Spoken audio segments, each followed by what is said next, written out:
नाज़रीन, अल्ताफ हुसैन ने London property अपने नाम पर रजिस्टर क्यों नहीं करवाई और ये मुत्तहिदा कौमी मूवमेंट के नाम पर रजिस्टर क्यों थी, इसी पर आज के प्रोग्राम में बात करेंगे। हमारे साथ स्टूडियो में मौजूद हैं शब्बीर साहब। इंपॉर्टेंट बात जो आपका सवाल है वो ये कि क्यों उन्होंने नहीं, तो इससे क्या पता चलता है? इससे पता ये चलता है कि अल्ताफ हुसैन साहब, डिस्पाइट के उनके बारे में एक इमेज है कि वो आयरन फिस्ट से काम करते थे, वो मुक्के के जरिए अपनी बात मनवा लिया करते थे, और ये कि हरफ आखिर जमात के अंदर उनका ही होता था।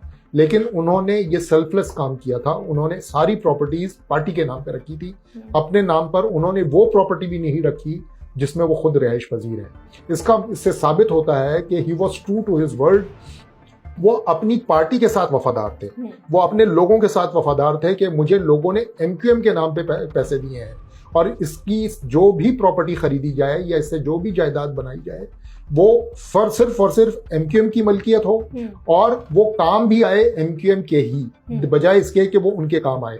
ये अलग बात है कि वो एक प्रॉपर्टी में रहते थे क्योंकि वो कायद थे, वो फाउंडर थे, उनके पास वैसे भी कोई घर नहीं था, उन्होंने कोई और पैसे नहीं बनाए कहीं से भी। अल्ताफ हुसैन साहब के बारे में आप ये याद रखिए कि वो पाकिस्तान की तारीख के शायद वाहिद लीडर हैं जिनकी जमात हर दौर में शायद हुकूमत में रही है, लेकिन ना उन्होंने आज तक कोई वजारत ली है, ना ही वो कभी रुकने पार्लियामेंट बने हैं। किसी पार्लियामेंट में इलेक्ट होके नहीं गए, वो उन्होंने इलेक्शन नहीं लड़ा है। उनके तवस्सुत से बहुत सारे लोग इलेक्शन लड़के पार्लियामेंट में चले गए, वजीर बन गए, गवर्नर बन गए और बहुत सारी चीजें बन गए, लेकिन अल्ताफ हुसैन ने कभी अपने लिए कुछ नहीं किया। वो सारी बातें जो कि होती हैं वो होती होंगी, बहुत सारी होती भी सच भी होंगी, गलत भी होंगी, लेकिन जो एक चीज साफ नजर आ रही है वो ये कि अल्ताफ हुसैन ने कम से कम अपने लिए ना जायदाद बनाई, ना कोई ओहदा लिया।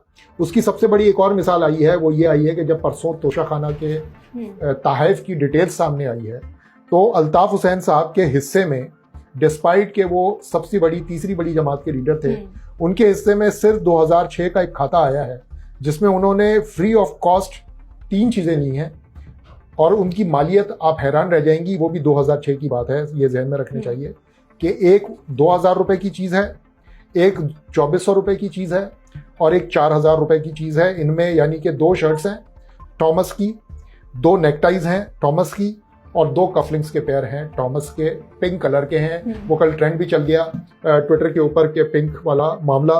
तो खैर, तो अल्ताफ हुसैन साहब ने साबित किया है कि वो एक सेल्फलेस लीडर हैं, कम से कम अपनी जमात तक। उन्होंने अपनी जमात के हुकूक का तहफ़्फ़ुज़ किया, उसकी दौलत का तहफ़्फ़ुज़ किया, अपने ऊपर पैसा नहीं लगाया, अपने नाम पर जायदाद नहीं बनाई। यहाँ पे बहुत सारे ऐसे लोग पाकिस्तान में मौजूद हैं जो अपने नाम पर पूरी जायदादों की एक लाइन खड़ी कर चुके हैं, लेकिन अल्ताफ हुसैन साहब ने ये नहीं किया। शब्बीर साहब